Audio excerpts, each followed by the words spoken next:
So around summertime, I felt the call to medium format. On a very spur of the moment decision, I bought a used Fujifilm GFX 100S because I wanted to experience what medium format was all about. Now, it was the worst time for me to buy another camera because I had just received the FX6 on a project that I was doing with Sony, and I think that was shortly after I transitioned over to the Q3 from the Q2, and I had this whole project with Sony on the California coast. There was so much going on, and the GFX just kind of got left in the dust, and I wasn't able to give it the attention that it deserved. But I was still able to use it every now and then for the period of probably 3 weeks until I sold it on for somebody else to enjoy. But since then, I've always looked back at those photos and have been obsessing over them. And there's just something with those GFX files that I haven't been able to replicate with my Leica Q series or even my Sony a7R5. Now, fast forward to a couple of weeks ago, Fujifilm were kind enough to let me borrow the GFX 100S2. This isn't a sponsored video. They didn't say, hey, you can have this camera if you make a video. I just wanted to make a video on this camera and talk about my experience with medium format. Now, I wanted to do better this time around with the GFX 100S2. So alongside a really cool Christmas-inspired photo shoot that I have planned with my Porsche 944 that you'll see later in this video, I wanted to kickstart this off by going down to Bryce National Park and really putting this camera through its paces.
Whew, and it's cold.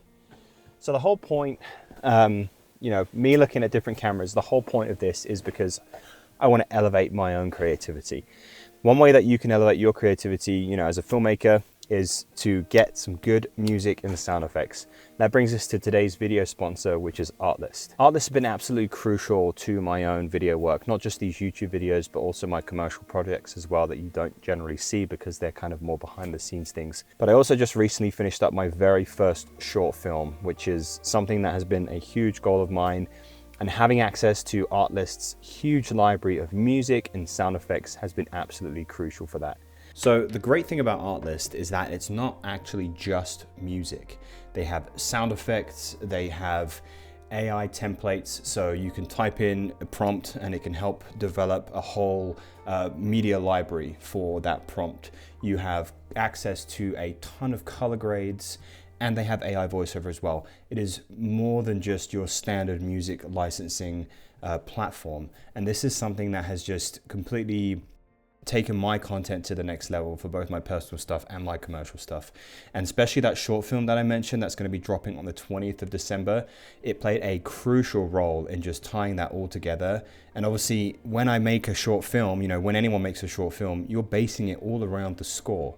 And the music that I found just kind of helped me continue that process of writing that story. And it was all based around the kind of drama of the music and the emotions that I felt whilst listening to it. And that helped me develop that story and create the visuals around it. So Artlist is definitely probably one of the best investments that I've made in my own business. I'm super grateful for them for supporting me. And if it's something that you're looking for to elevate your business to the next level, check out the link down below in the description of this video. And if you sign up with that link, you'll get an extra 2 months for free on top of your subscription, which is a really great deal. And I think they may still have their 10% sale running as well right now. So once again, definitely check it out. Cannot recommend it enough.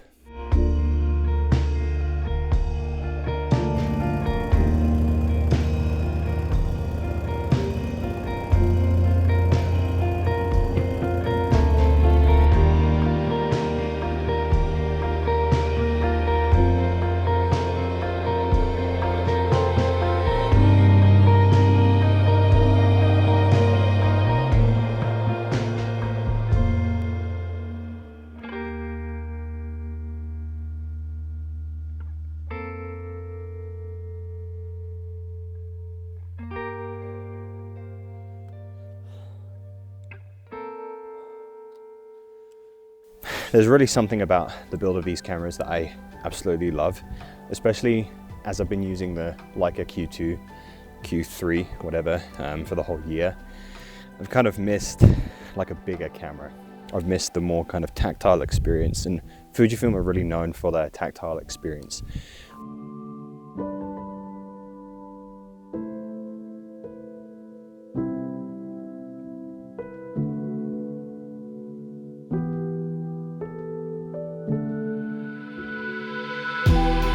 So for the last week, I've thoroughly enjoyed the GFX 100S2, and I definitely saw some improvements with the Mark II over the original version with its autofocus, especially when I was doing those drive-by photos of the Safari Porsche. Now with that being said, my shooting style doesn't require super fast autofocus, so I'm having a hard time convincing myself that I need the 100S2.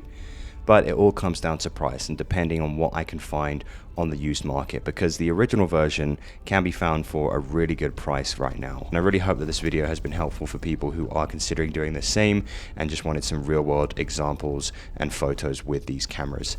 If this has been helpful, or if you have any other questions, just drop a comment down below as always, and I will see you in the next video.